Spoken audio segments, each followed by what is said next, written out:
Hello, everyone, and welcome to this episode of the Fully Alive podcast.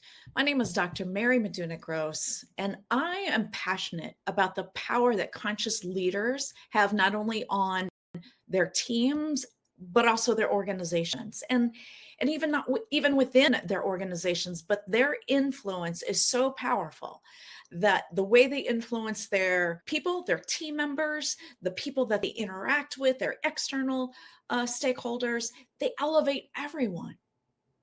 That is the power of a conscious leader. But I also know that many of us who aspire to be this conscious leader have gotten caught up in habits of thinking that really don't align with this vision for ourselves. As a result, we end up compromising ourselves. We compromise our own health, our time, our relationships, and sometimes our wealth and even, especially, our well-being. So while we may still be making a positive impact, I think you probably recognize that these strategies, these habits of thinking are not sustainable. If you cannot find a way to include yourself in your vision, you will never realize your true potential, and you'll pay the hefty price in the form of poor health, poor relationships, or a lack of satisfaction. So, what is your relationship to this topic of work-life balance? Is this something that you have struggled to establish or maintain? How long has this been a challenge for you? Think about the people that you live with and work with. Are they experiencing the same kind of challenges, or have they somehow found a solution? How do you judge yourself for the state that you're in? Because I think at some level you know that your tank is dry, and when your tank is dry, you have nothing left in your cup. You're not performing at your best. You're good. You're possibly even extraordinary. But again, if you were able to resolve this struggle and experience a full life, you could be more with less effort. Wouldn't that be grand? Now, I have quite a bit of experience with this topic. I've burned out mentally, physically, emotionally more than once. But the first time was after 20 some years in public education. And when I share this story with people, I've really never come across anyone who has been surprised by this experience. In fact, it's almost an expectation. I have friends in law and law enforcement, healthcare, and corporate America, and they share with me that they are pushing themselves to the brink as part of the culture. It's as if you are not pushing yourself hard enough. It must mean that you don't care. It means you're not fully committed to the team, or you're just not willing to put in the work. Even when this means creating harm to ourselves, we've been willing to make these sacrifices.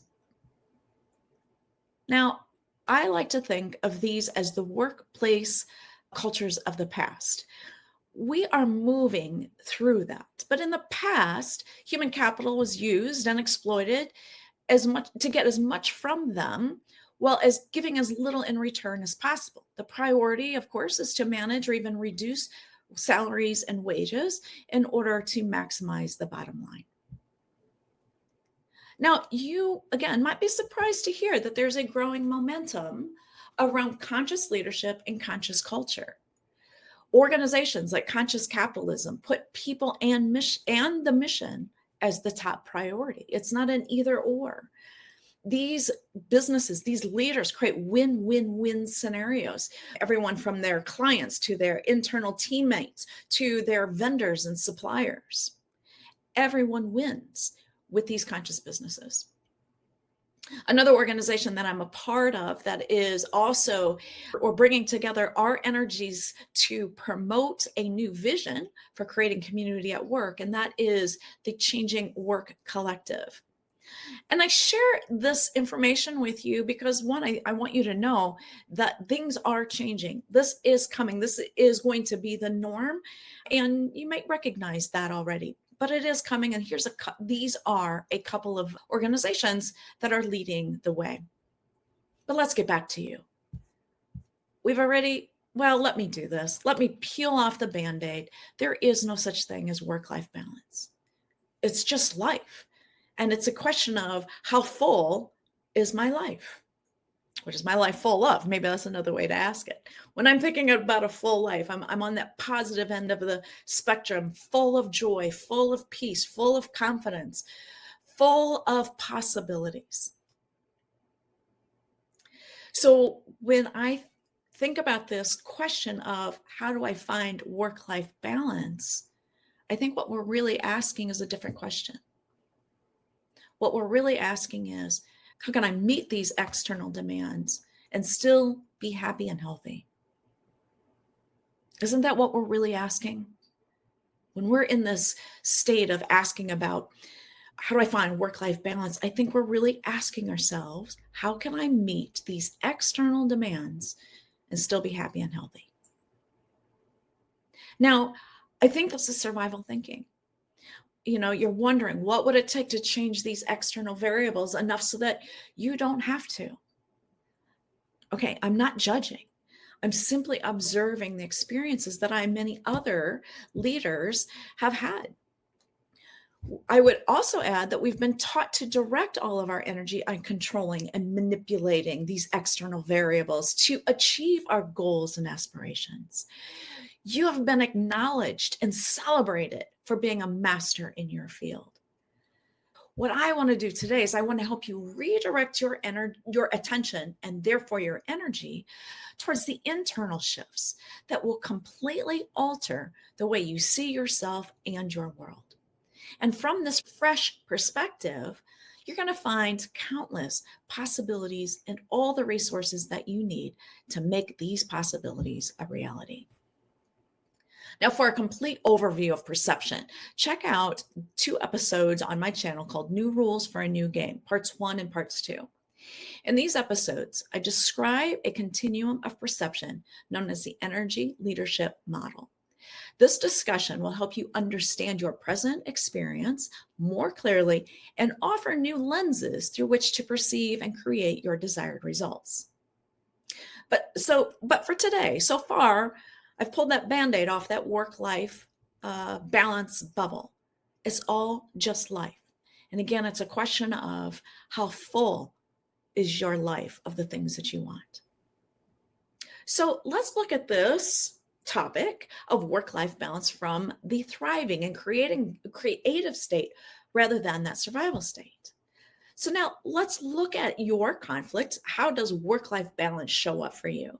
Is it a conflict at home? Is it internal conflicts about I'm expected to do this and I don't really want to, but I have to? What is that inner conflict for you that if that conflict could just go away, you would have a fuller life?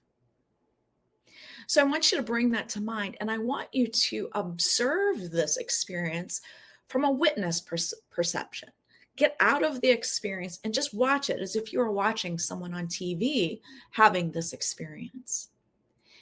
And I want you to tune into that character that you're watching. What is it that they really want? And what is really standing in the way? Now, when I give myself the time and the space to practice this exercise, the first new question that came up for me was, oh, well, how do I get out of survival mode? Well, and then if I rest in how do I get out of survival mode, I begin to wonder a couple of things. What would life be like out of survival mode? I've been here for so long, I don't even know what that would be like. But I think I would like to feel safe. I would like to not always be in a rush. I would like to be flexible and adaptable when things don't go my way. I would like to feel bigger than any problem or challenge that comes my way. But what do you call this state? Now, in some ways, this new state can be hard to articulate because it's more of a feeling than it is a thought. I think of it as it's just me. There's no ego, there's no limitations, there's no resistance. Can you imagine yourself in this just me state for a moment? Now I'm asking myself, well, how do I align with this just me part of me? And the surprising answer to that is to love myself.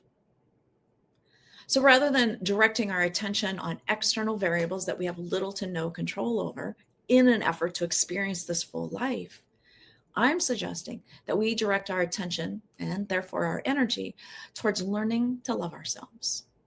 Because the more we strengthen this connection to our higher selves, the more grounded we will be.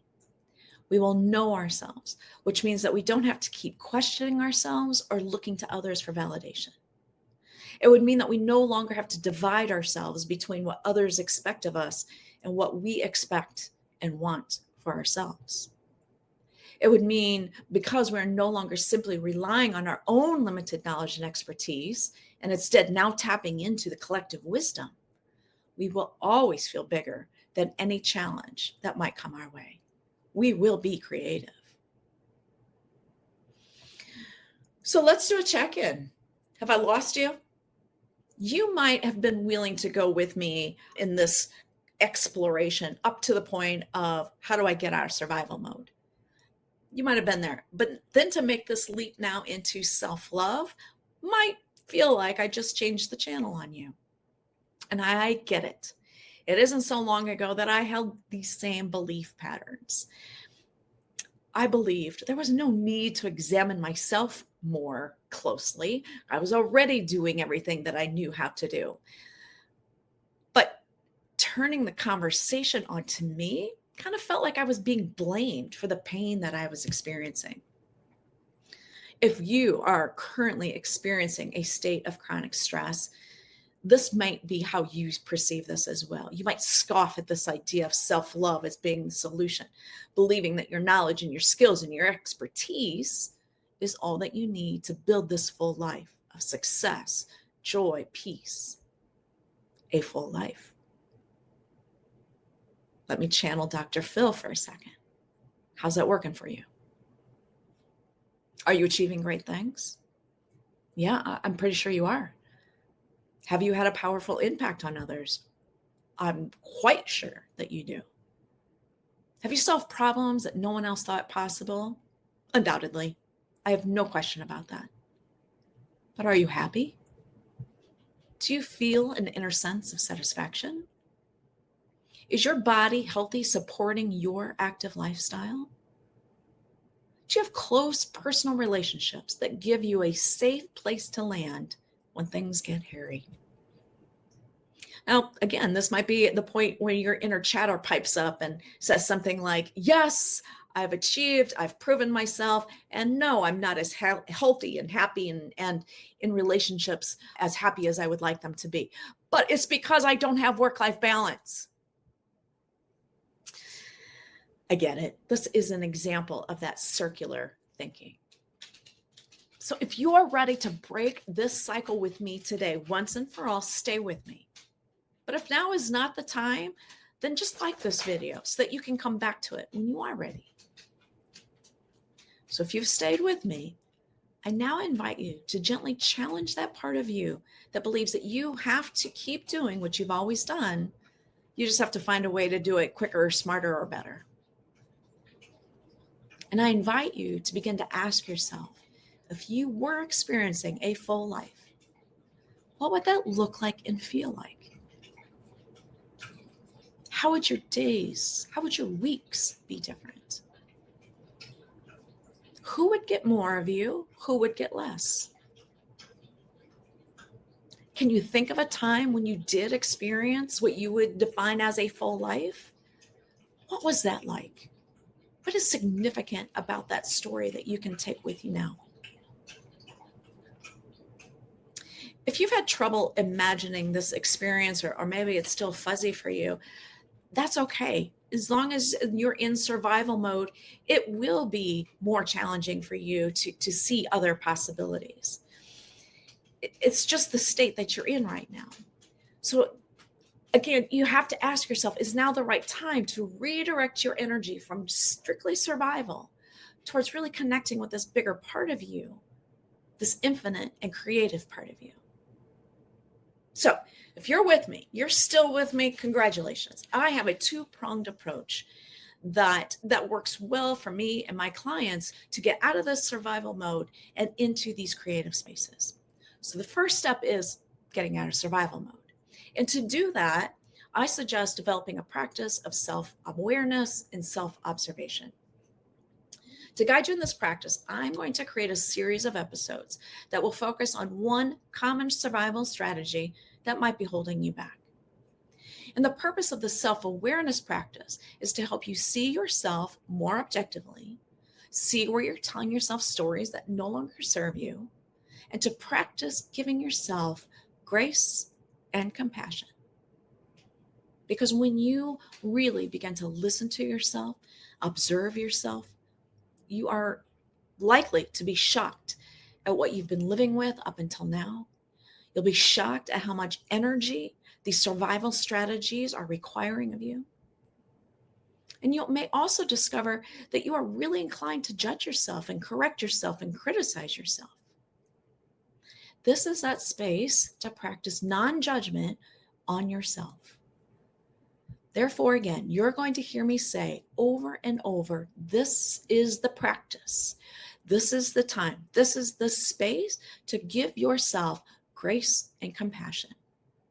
You cannot give anyone else more authentic grace and compassion than you're willing to give yourself.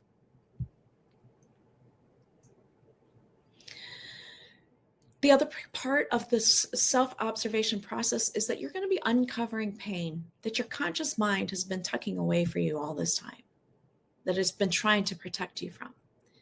So just to support you in this letting go process, I'm also going to create a short video just on this release process so that you can refer back to this easily. But as I said, getting rid of waste is just the first part of the equation. It's going to bring you lots of relief and it's going to open you up to so many more possibilities. Your energy will elevate simply with that practice. But it's often not enough. So the second prong I want to walk with you on is building the new. If you've been in survival mode for a long time, you literally have habits of thinking that are keeping you in survival mode. Even when things are going well, you may still find yourself struggling. I had a really powerful aha moment with this several months ago. I was coming through a significant health issue, and I was struggling. Although I was compliant with everything my doctors, my coaches were telling me to do, I was getting some relief. I wasn't getting as much relief as I wanted. And I kept struggling to create more of this relief. I participated in a breathwork session, and the guide asked, "What is it that you're ready to let go of now?" And I surprised myself with this very quick and robust statement of, I'm ready to let go of suffering. I'm ready to let go of struggling. And in that moment, I realized that although I knew myself better than ever, I loved myself better than ever, I was still operating from these old habits of struggle and suffering thinking. So I started with a tool that I've been certified in the past, but hadn't really practiced. So I brought it back. It's called Open Focus. And I have several videos on this channel that will give you an experience of learning to expand your awareness. You see, when we're in survival mode, our attention is focused very narrowly, even when there's not a crisis or an immediate threat. Again, high performers, you've been rewarded for your ability to narrowly focus your attention, figure things out quickly, and make things simple and concise. That's your gift. But that gift is also keeping your nervous system in a state of chronic stress. When you focus your attention on imagining the feeling of space in and around your body, your brain frequency patterns go from that beta, awake alertness state into an alpha state, that state of calm, receptivity, intuition, and creativity. The videos are intended to guide your practice so that you can access this alpha state at any time through this open focus awareness. And just as I'm going to be creating a series focusing on those survival strategies, I'm also going to create a series presenting several habits that will help you access and maintain this open and creative habits of thinking. Please subscribe to this channel to get notified when these videos are released. I really appreciate your constructive comments and feedback so that I can continue to make these resources as beneficial and accessible to you as possible. I also invite you to join me in the Zesty Life Studio to receive guided support as you engage in these practices. No one can do this for you, but you can't do this alone.